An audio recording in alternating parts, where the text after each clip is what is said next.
What's up, ladies and gentle bastards? Welcome to the good, the bad and the stupid. It's Wednesday the 19th of August. Hope you're well and you've had a fantastic day. If you're in England, you haven't had a fantastic day weather-wise because it's been pissing down the rain all day. And I mean pissing down. And I mean pissing down. Literally. Been soaked in it all day. But anyway, hope you're well. And a lot of you are not from this country anyway. So you're going, yeah, they get shit weather over there. We're sitting here in baking hot. Especially if you're in America, in Death Valley, Furnace Creek, that I spoke about yesterday, sweating yourself to death. You're probably craving a bit of our rain, actually. You're probably thinking, I'd love to be there, do anything to be over there in their rain. But we don't get it. People in hot countries do crave rain. It's weird, isn't it? It's wherever you are. When I was in Australia, I tell you what, I was sick of the good weather after a while. You know, I wanted to get back to the miserable weather. It suits my personality. You know, because over here, my bubbly personality is over everybody else's. My slightly bubbly personality is over everybody else's miserable personalities. But when I'm in Australia, I sound more fucking miserable than anybody else there. I don't fit in. So I have to go where I sound the bubbliest. And that's England. So anyway, let's move on to the Boar. This guy weren't feeling very bubbly when he had his laptop nicked by a boar. He's a naked sunbather. Now, I'm sorry, but what are you doing sunbathing naked with your laptop in the park? What are you doing on the laptop? The boar wasn't having any of it. He's nicked it and ran off with the bag with it in. And now they're trying to save, the animal lovers are trying to save its bacon because they're thinking about killing it. Fucking, any excuse to kill, right, we'll kill that one. He's obviously dangerous. He's nicked the guy's laptop. He's cleaning up the fucking area. The guy is sitting in the park naked. I can see another woman in the picture there and she ain't naked. There's loads of people, other people sitting in the park, they ain't naked. This guy's just gone and fucking plonked himself down with no clothes on in the middle of a fucking park. And a wild boar's gone, I ain't having any of that. I'm fucking the police. I'm the, you know, I am the pig. That's what we call police over here, the pigs. So the pig has fucking done his police duty. He's done a citizen's arrest on the laptop and nicked it. But there's a guy's chasing it there. He's fucking swinging it around. It's weird that, isn't it? I mean, I'm all for fucking naturists. If you want to walk around naked, that's fine. But in a part where everybody else has got the clothes on, that's exhibitionism. And I hope you've got a fucking big swinging donga, otherwise, you know, you're not exhibiting much. If you're just walking around with a fucking mushroom, maybe that's what the fucking boar was thinking. He probably saw your mushroom and ran over and then got fucking distracted by the laptop and ran off with that instead. Because he's trying to feed his family and he's got his two little piglets behind him. So he thought he's ran off with a load of little mushrooms, a bag full of mushrooms. Instead he's got your laptop in it. Anyway, we're going to move off from that guy. Think once, think twice. Think, don't sit on your laptop naked in the park. Because if it ain't a boar that's going to do it, there's going to be some fucking teenagers that are going to walk through and they ain't going to be, they're going to nick your laptop and fucking beat you up. And they're going to nick everything else as well because you ain't got your trousers on. So wherever your trousers are, that's where your keys, your phone, your money and everything else is. It's only a matter of time. You're going to get turned over. Anyway, cars from a couple of years ago are going to become like Kit from Knightrider. I've been waiting for that. I've been waiting for that to happen. The watches are already here. The watches where you can talk into your watch. You can do it on Apple and that, can't you? I don't have one of them. Everybody's got them, and that's the reason I can't have one, even though they're practical. But yeah, you can talk into your watch, can't you, like Kit? But the car's coming and it's going to be able to tell you when you're too tired. That's all right. Nothing worse than fucking driving tired. So if the car can take over, although I just wouldn't trust it, I'm fucking just about put up with other people driving because I drive all the time. So I don't like sitting in the passenger seat of somebody else's car because you know, they're doing things differently to how I would do it. And I don't like to be that person that goes, oh, brake! Brake now, put your fucking, slow down. But anyway, yeah, so we're going to get cars that can talk like Kit. I like the Kit car original. When somebody, I mean, surely people have made replicas of that. I've not seen any. I've seen the 18 vans knocking about, but I'm not seeing a Kit car. What car was it? What was it? Was it, oh, bollocks. Dodge or something, was it? I don't know what car it was. I do know, but I can't think of it off the top of my head. And I can't bore you why I think. You'll start hearing canaries fly around my head. So no. Anyway, that's good news. because there's many times I've even pulled over to get sleep in a service station. Pulled over, fell asleep, drove home after, because the signs say pull over if you feel tired. Pulled into a service station, fell asleep, woke up, got a coffee, drove off. When I got home, I got a fucking fine through the post for being in the parking spot for too long. They don't say nothing about that when you're on the motorway. Don't drive because don't drive. It's dangerous. If you're tired, pull over. And by the way, it will cost you 35 quid fine. Unfortunately for them, I didn't pay it, and that one I got away with. All the others, I haven't got away with. I've ignored them, and they've ended up being people knocking at my door with fucking body cameras on, clamping my van and all sorts. So it's sometimes principle overtakes fucking sensibility, and I refuse to pay things that I don't believe I should pay, as everybody does, but as everybody believes they shouldn't pay it. But you know, I get me fucking, the bee in my bonnet won't go away. Anyway, forget all the Les Dawson gags. Almost a quarter of blokes have actually fantasised about having sex with their mother-in-law. That's an Alan Partridge fucking moment, that is. You know, when Alan Partridge is thinking, and he's like, or you see his eyes go, and he's like, and you know he's thinking, and he starts seeing himself lap dancing on the stage with that leather thong on. That's what happens. Blokes will start, their eyes will start thinking while the mother-in-law walks in. I hope the mother-in-law is quite good looking. Otherwise, some mother-in-laws probably like are thinking, I would like him to fantasise about me, yeah, man, because you know I ain't much to fucking look at. But then ones that are sexy mother-in-laws, I mean, you can't get away from that. That's impossible to avoid. But if you got one of those sexy, if you got one of those ones that are wearing like an apron and rollers in their hair, smoking a fag with yellow fucking tobacco stain on the front of their hair, I don't think I'll be fantasising about them too much. And if I am, I need to punch myself in the face pretty quickly because my standards are dropping. Or maybe you're thinking that's what the daughter's going to grow up to look like. I mean, you might think you might as well just fucking get used to it now. Start fantasising and set yourself in the right frame of mind for when it does happen.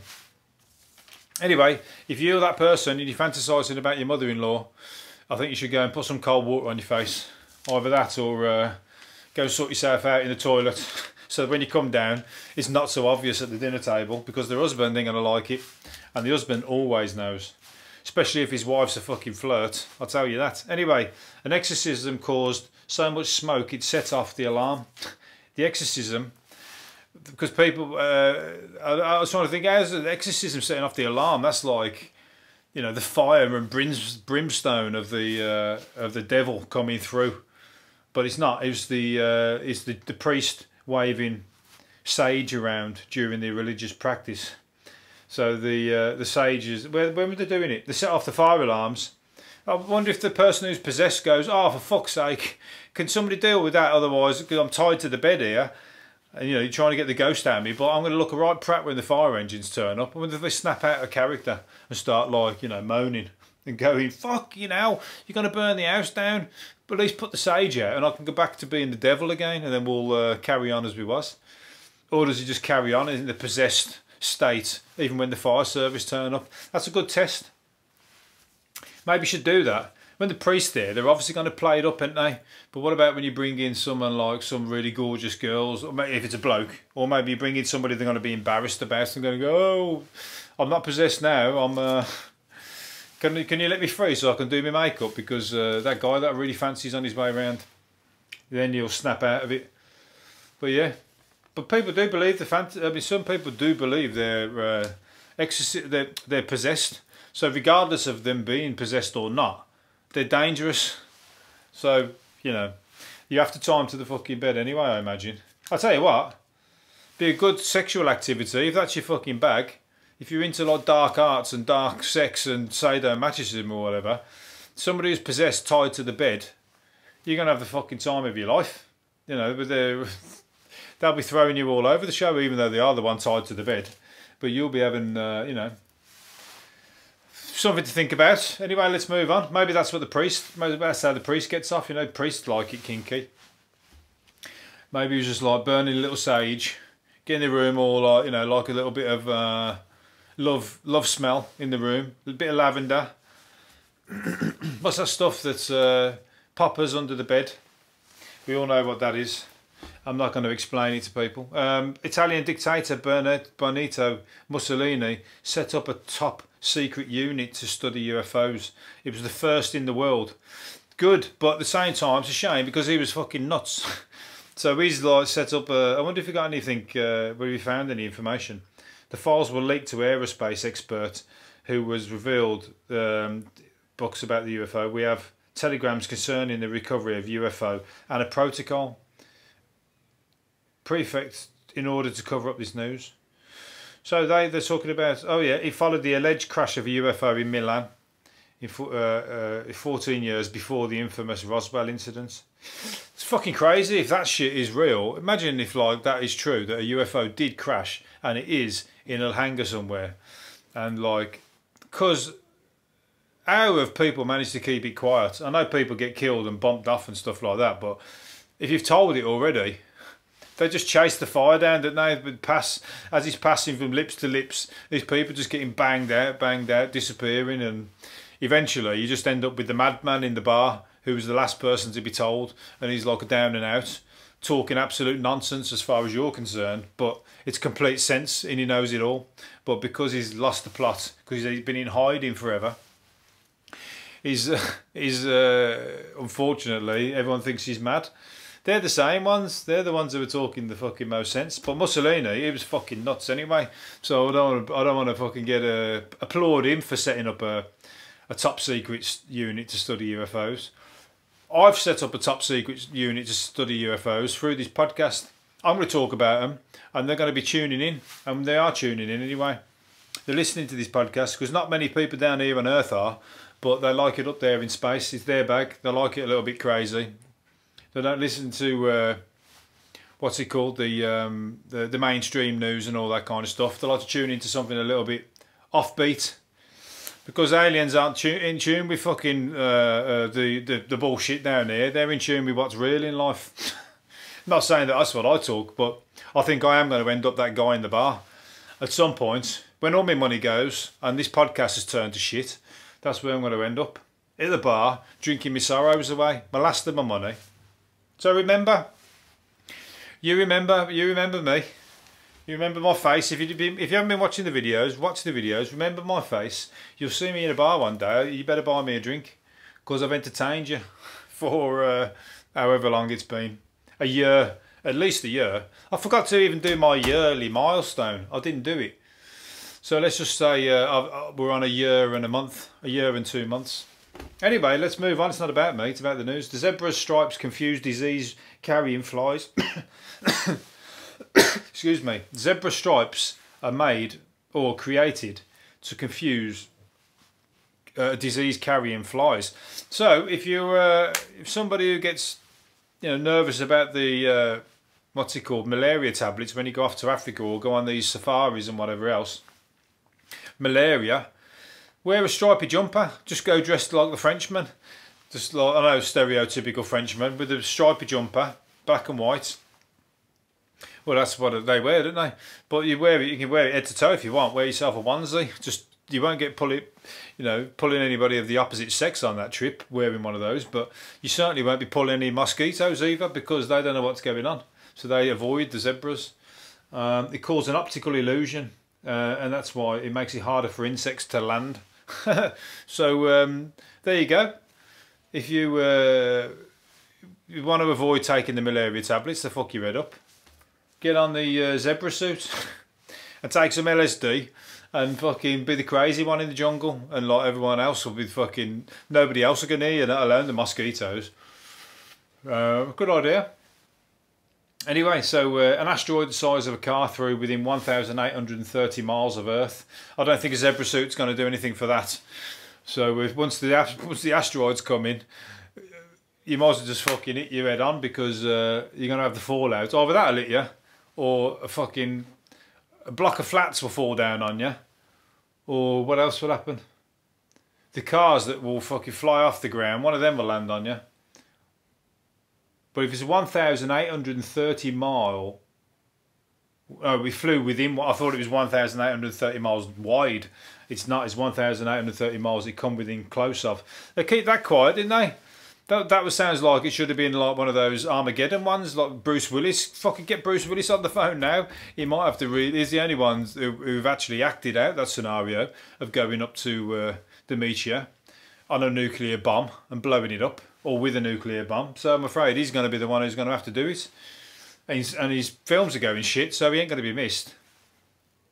So yeah, they kept that quiet. I mean, I'm reading this in a fucking tiny little section of the newspaper on one of the back pages. So the asteroid approached undetected. Oh, it was undetected. There you go. They're liars. Undetected from the direction of the sun. We didn't see it coming. You fucking liars. I bet you was all like ready, just sitting there, right? You've already done your prayers with your family in your bunker, and all us lot were there left as fucking cannon fodder or asteroid fodder. Right, anyway, Australia, the party's been cancelled, I'm afraid. A ton of cocaine worth £250 million has been seized off a fishing boat on the east coast. So if you was up for a banging weekend coming up any time in the next few weeks, that would have been sorting you right out. Unfortunately, it's going to be sorting out the police and whoever has found it, because I know that shit is expensive in Australia. And they might pretend to burn it or throw it away, but you believe me, there's fucking policemen at the top of the tree who are taking theirs off the top, guaranteed.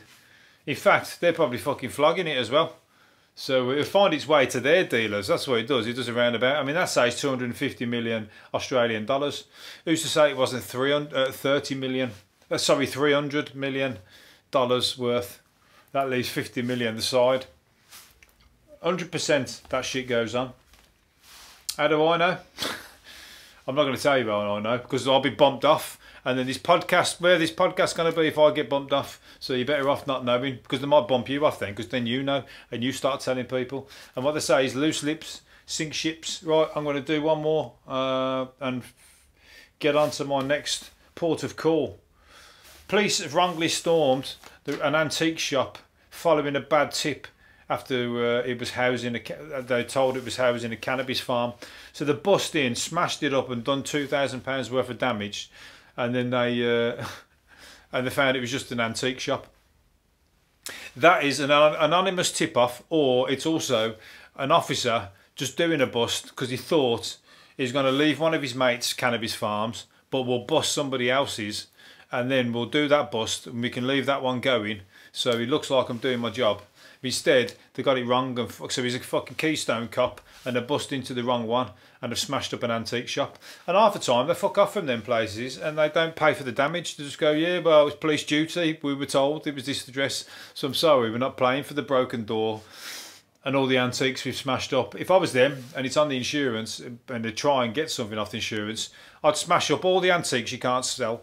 Anything you're struggling to sell right now, go and fucking smash it, stamp on it, put your foot through it, and say you got damaged in amongst it all as well, and try and put it through the insurance. Because antiques, once you've tried to sell them, they stick around forever. I know, I've got loads of them in the garage, and I can't sell them for shit. So if any policemen want to come round here, I've got a cannabis farm in the garage. Not really, but come and kick the door off, break my antiques, and I can claim it on the insurance, or your insurance even.